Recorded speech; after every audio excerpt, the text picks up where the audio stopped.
पैसे उड़ाने से अच्छा है बचत करना। बहस करने से अच्छा है चुप रहना।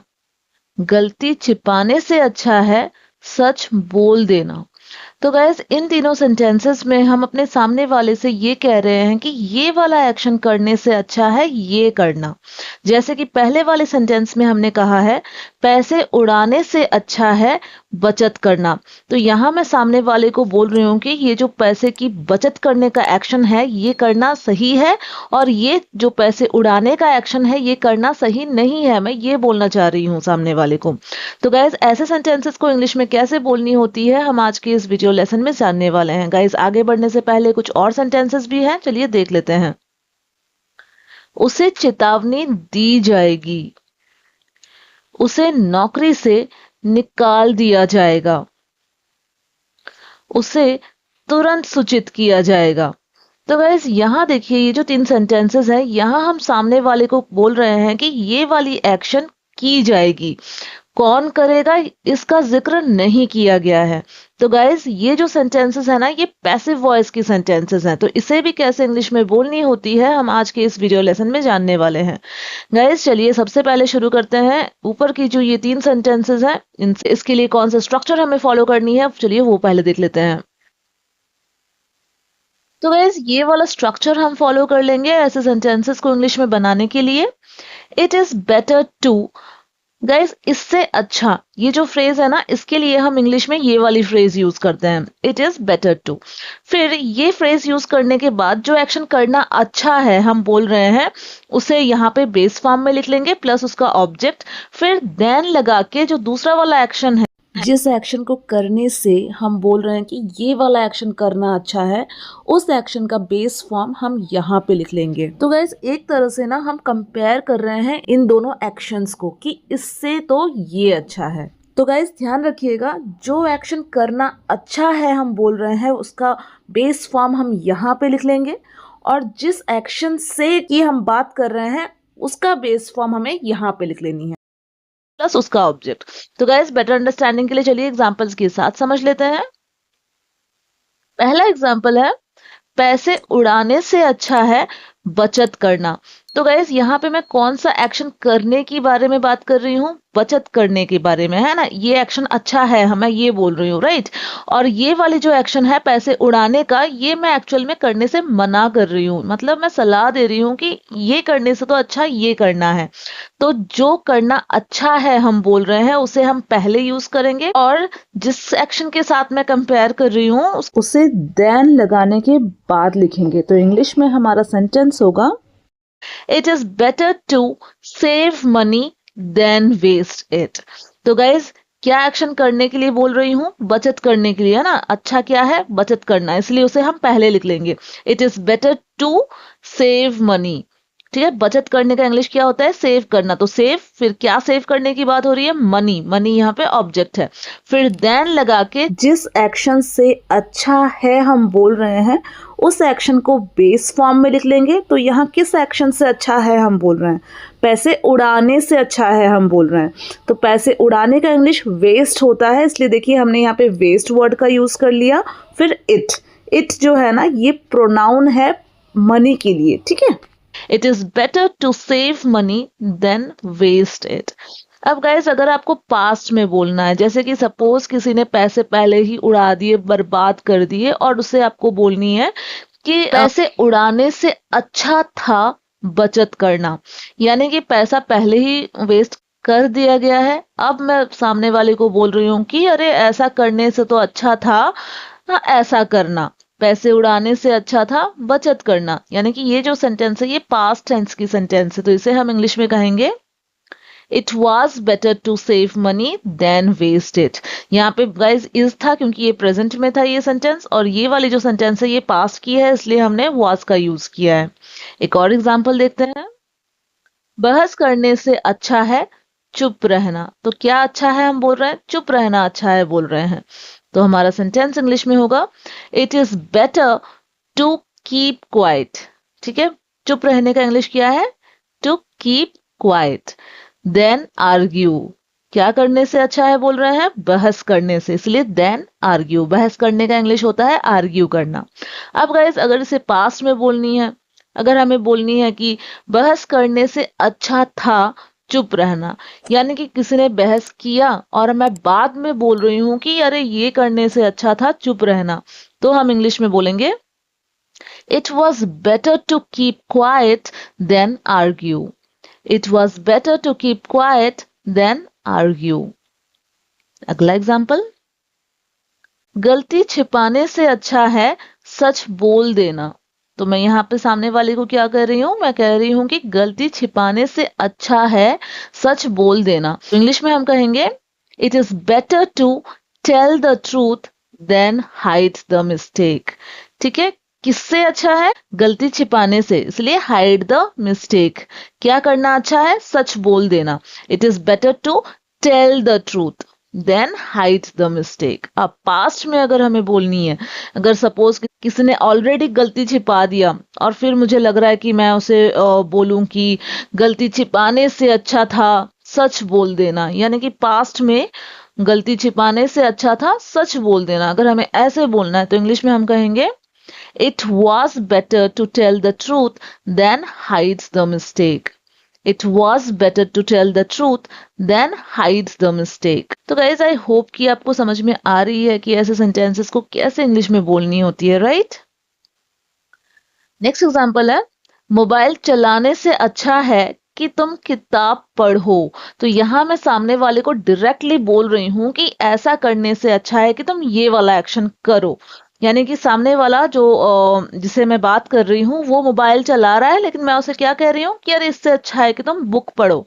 ठीक है, तो इंग्लिश में हम कहेंगे it is better that you read a book than use your mobile phone. यहाँ पे देखिए मैंने सब्जेक्ट को यूज किया है, क्योंकि मैं यहाँ पे डायरेक्टली बोल दे रही हूँ कि तुम किताब पढ़ो, तुम ये एक्शन करो। ठीक है, इसलिए मैंने अलग से यू का यूज यहाँ पे किया है। ठीक है, it is better that you read a book than use your mobile phone. ठीक है, अब गाइस ये जो नीचे की 3 सेंटेंसेस है जहां पे हम सामने वाले को बोल रहे हैं कि ये वाला एक्शन किया जाएगा, कौन करेगा इसके बारे में यहाँ कोई जिक्र नहीं है। तो ऐसे सेंटेंसेस को कैसे इंग्लिश में बोलना है, चलिए देख लेते हैं। सबसे पहले देख लेंगे कौन सा स्ट्रक्चर फॉलो करनी है। तो गाइज ये वाला स्ट्रक्चर हम फॉलो करेंगे, subject plus will be plus verb का थर्ड फॉर्म प्लस ऑब्जेक्ट। यानी कि जो एक्शन किया जाएगा हम बोल रहे हैं ना इन फ्यूचर, फ्यूचर की बात है ना, इसलिए विल बी का यूज कर रहे हैं, और जो एक्शन किया जाएगा हम बोल रहे हैं उसका थर्ड फॉर्म यूज करनी है। गाइज ये पैसिव वॉइस की सेंटेंस है। ठीक है, इसलिए विल बी के साथ वर्ब का थर्ड फॉर्म प्लस ऑब्जेक्ट। अब गाइज अगर नेगेटिव में बोलनी है, अगर आपको बोलनी है कि ये एक्शन नहीं किया जाएगा, तो हमारा जो सेंटेंस स्ट्रक्चर होगा वो ये है, subject plus will not be plus verb का थर्ड फॉर्म, जो एक्शन नहीं किया जाएगा उसका third form plus object.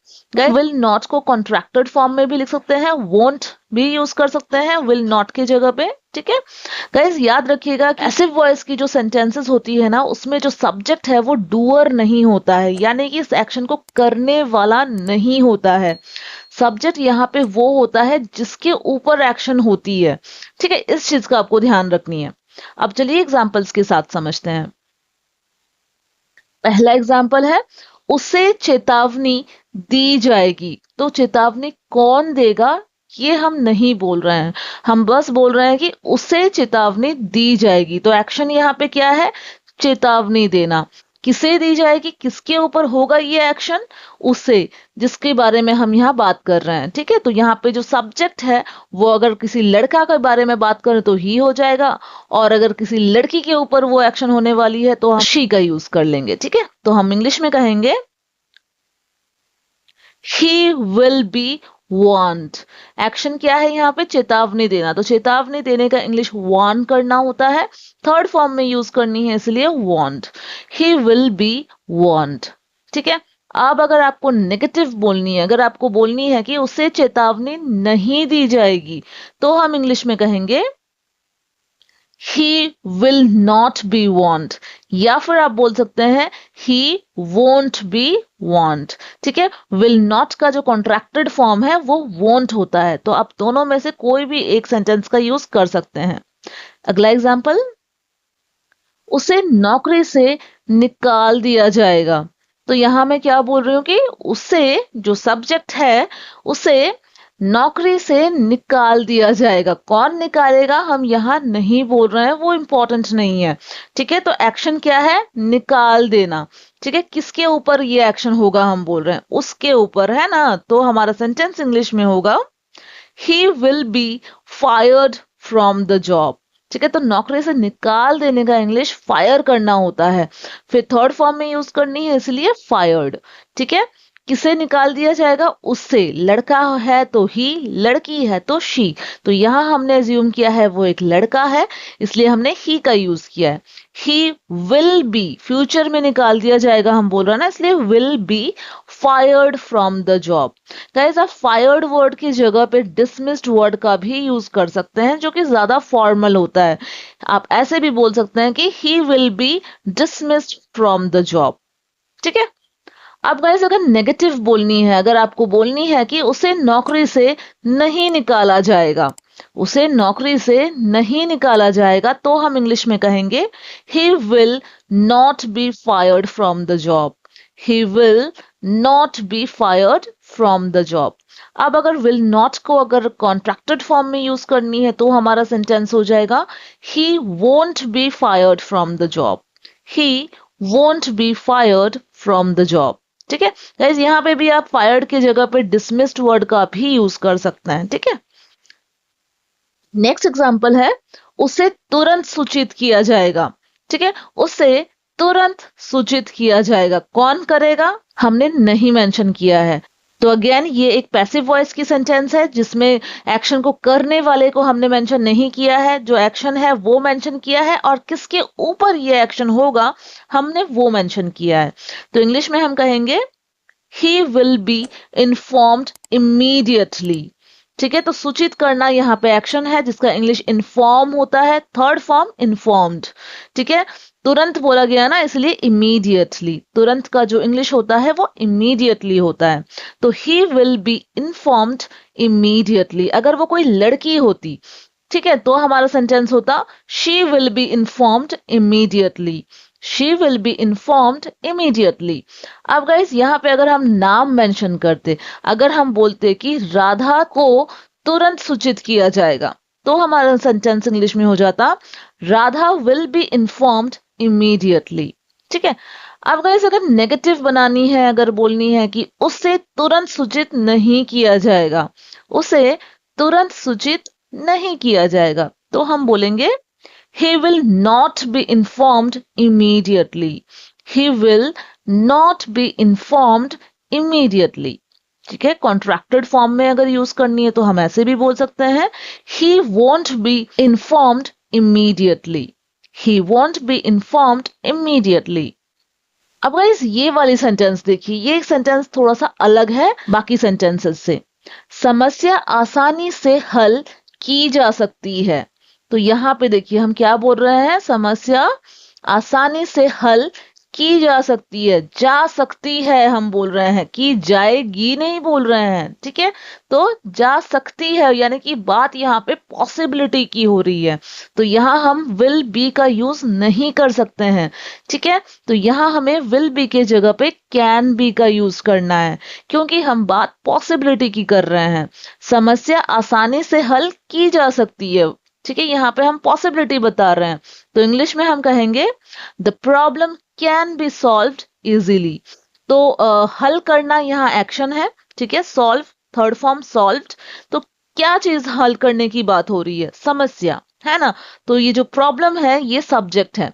The problem can be solved easily. ठीक है गाइज, अगर आप ज्यादा श्योर नहीं हो, आपको लगता है कि शायद प्रॉब्लम आसानी से हल की जा सकती है, यानी कि आप ज्यादा डाउटफुल हो, तो आप कैन बी के जगह पे माइट बी का यूज करेंगे।